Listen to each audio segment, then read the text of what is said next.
Walt Disney Company and Pixar Inc. to acquire or not to acquire by Group 9. The value of Pixar and Disney would increase in an exclusive relationship due to the sharing of advanced computer software, characters in the shared movies, and combined distribution efforts.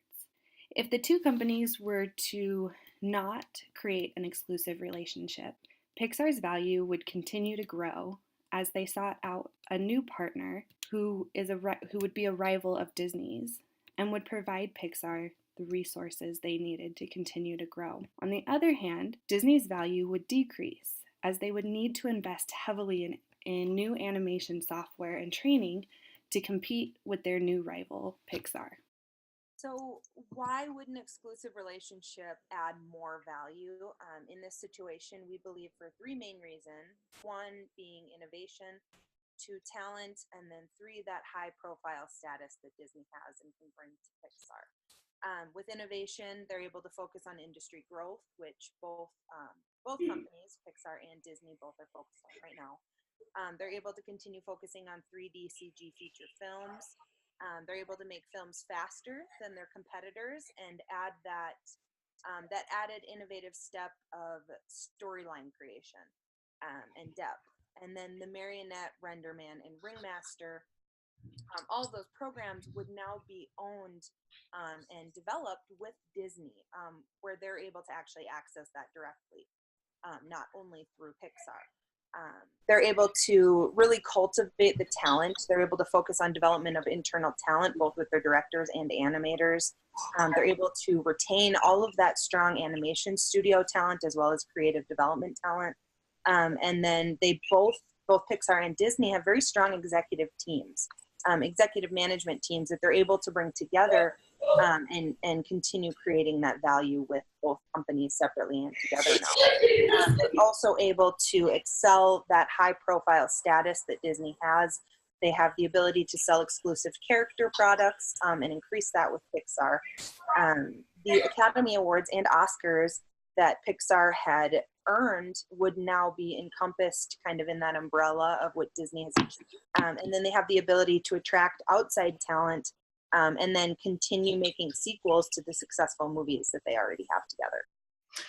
So where do we go from here? A couple of options that we had to choose from is between the new contract with Pixar and Disney, or to determine whether or not common ownership would be required to maximize the capabilities of the two companies. As a group, we've decided that common ownership would be the best route and would maximize the value for both companies moving forward, as they have worked together in the past and have been so successful. It would only make sense to us to move forward in that same fashion. So the big question, how do we move forward?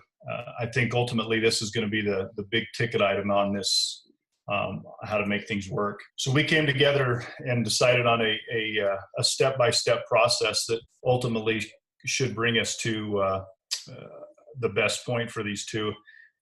First of all would be for Disney to acquire Pixar. We think that that's going to be the best step to maximize everything and to keep producing some of those great movies and films that they had been over the last decade already. Disney will be able to maintain focus on talent retention and storyline development and acquires Marionette. They would continue to research in 3D CG feature films, working hand in hand with Pixar along the way there. And then we'd expand Pixar marketing to encourage value creation through new outlets. It would be, as you look at Disney and what they've been able to do over the years with their, being able to bring characters in and out and the theme parks and everything else, it only makes sense to be able to bring all these new characters in and maximize that through, videos, games, clothing, and anything you can, toys, and Disney already has that set up and ready to go and could really take that on. So how do we organize and manage the entity? So the team, we recommend the CEO is Bob Iger, and then over the Walt Disney portion, the executive would be John Roth, and he would manage the Walt Disney Studios. Over the Pixar portion, it would be John Lasseter managing the Pixar Studios. And then in the middle, we have this collaborative growth where the two companies have learned from each other, where Pixar Studios has learned from the strengths of Disney to the point where Pixar has developed its own culture, innovation, and film creation. And so we have these three departments in the middle: the tech department, the story department, and the art department. To conclude, we definitely think that Disney needs to acquire Pixar.